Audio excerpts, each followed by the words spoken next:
9 de la mañana, 33 minutos. Ha subido muy poquitito la temperatura, de 14 a 17 grados, pero la mañana está muy linda y esperamos con ansiedad esos 24 de máxima en el área metropolitana. Recién a partir de mañana es que comenzará en ascenso la temperatura y retornaremos a jornadas más veraniegas que esta que por lo menos estamos teniendo hasta ahora en esta mañana de carnaval, en la que estamos recibiendo una vez más con muchísimo gusto a Mariana Alves, que es directora del Centro de Psicología Positiva Uruguay. Hoy con un tema que recién me planteaba Lore y debo confesar es la primera vez que lo escucho. Bienvenida. ¿Qué tal, Mariana? ¿Cómo te va? Hola, buenos días a todos. Bueno, me habló algo así de si alguna vez me había autosaboteado.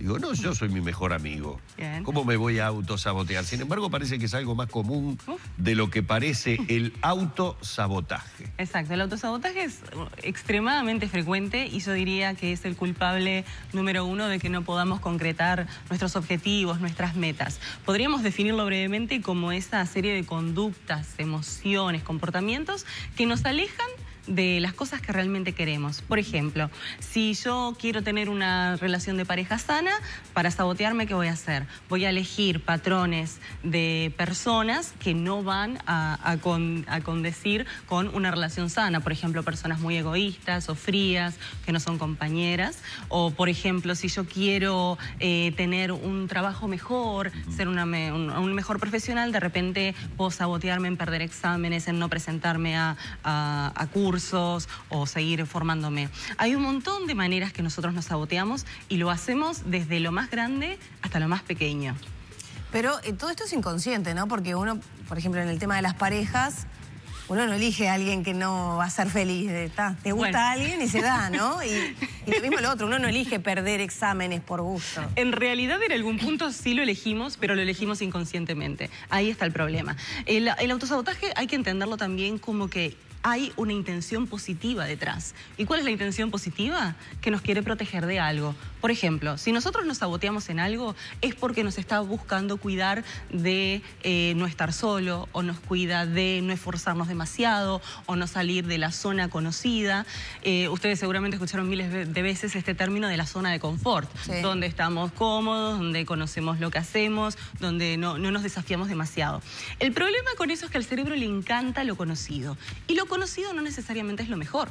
Porque si yo estoy acostumbrada a un ambiente complejo, negativo, o estoy acostumbrada a no ir más allá, a no explotar mi potencial, ¿qué va a pasar? Me voy a quedar estancada y eso me va a terminar frustrando. Entonces, esa intención de cuidarme que mi mente hace, lo único que está haciendo en la realidad es entorpecerme y dejarme un poquito mediocre en el sentido de no alcanzar mi máximo potencial. ¿Le pasa más a las mujeres que a los hombres, un poco atendiendo a esto que decía Humberto, que nunca había escuchado hablar del tema? Entre mujeres es típico, no, yo me estoy saboteando, ¿no?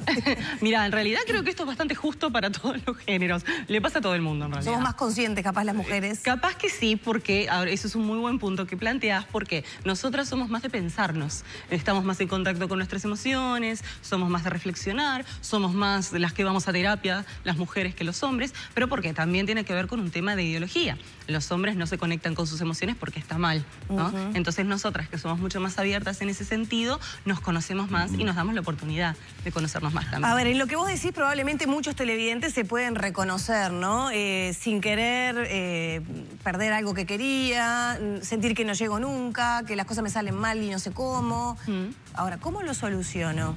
Bueno, hay una serie de pasitos. Primero, entender en qué áreas nos estamos saboteando, porque como decías, capaz que no estamos siendo tan conscientes en qué nos estamos haciendo trampa al solitario. Eso por un lado. Segundo, empezar a ponernos metas pequeñas para cambiar, porque no podemos cambiar de la noche a la mañana, es un proceso. Luego también ser conscientes de nuestras ideas negativas, porque a veces tenemos una serie de pensamientos pesimistas que no permiten que nosotros avancemos. ¿Por qué? Porque no confiamos en nuestras capacidades, no confiamos en nosotros mismos, en nuestros talentos, y eso nos asusta y nos quedamos paralizados. Otra cosa es dejar de ser tan perfeccionista. A veces buscamos que todo sea perfecto, todo maravilloso, que todo cuadre y nunca existe el momento perfecto. Tenemos que convertir al momento en perfecto. Y otra cosa también importante es hacer las cosas a pesar del miedo. Toda cosa nueva que nos vayamos a enfrentar nos va a dar miedo. Entonces, el valiente no es el que no tiene miedo, sino que el que hace las cosas a pesar de sentirlo. Y así también va disminuyendo, porque mientras más evitamos hacer algo, más miedo nos da, más crece y evidentemente eso también nos perjudica. También practicar nuestro optimismo, ser conscientes de nuestras capacidades, de las cosas buenas en las que nos destacamos, nuestras fortalezas, tener autocrítica sana, o sea, no esas críticas destructivas, aprender a perdonarnos. También está el tema de no compararse con los demás.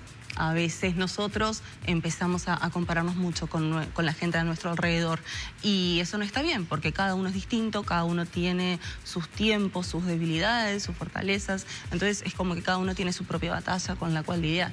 Has dicho una larga serie de cosas que son razonables, entendibles, pero muy difíciles de llevar a la práctica. Y la pregunta es, ¿se puede aplicar todo esto que vos decís solo o precisamos ayuda para...?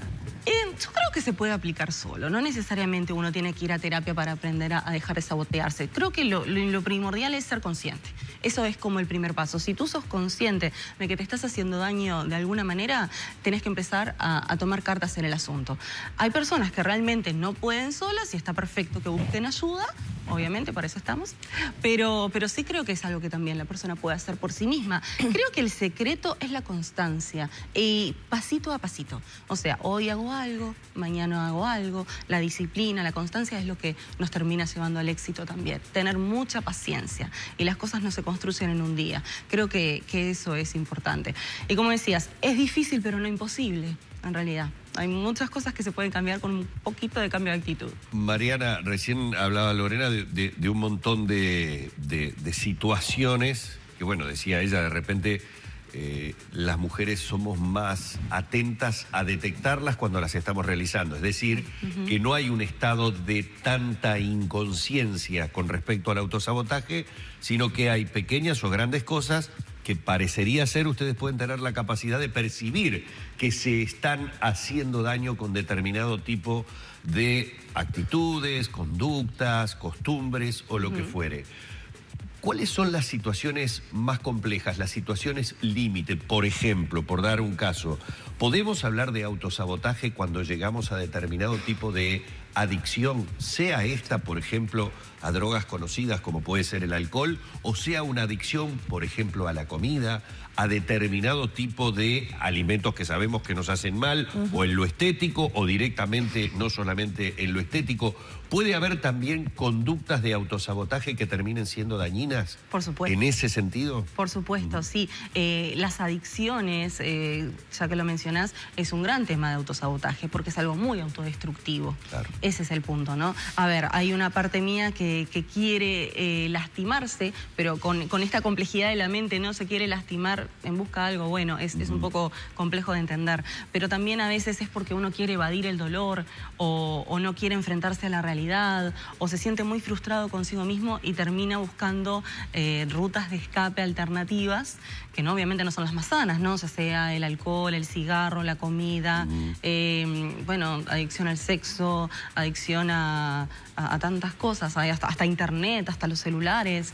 Existe adicción a todo, o sea, la personalidad adictiva se puede hacer adicta a cualquier cosa. Bueno, uno de repente lo escucha como un término común en muchos casos de se está matando con tal cosa, y no específicamente con adicciones como por ejemplo puede ser bien claro el tema del alcohol. Se está matando porque por ejemplo tiene una adicción excesiva al trabajo. ¿Sí? ¿De cuántas personas hemos escuchado que se le dice, hey, para un poco la mano, aflojá, porque ya hay otros daños colaterales, estrés y bueno, y otro tipo de síntomas que aparecen?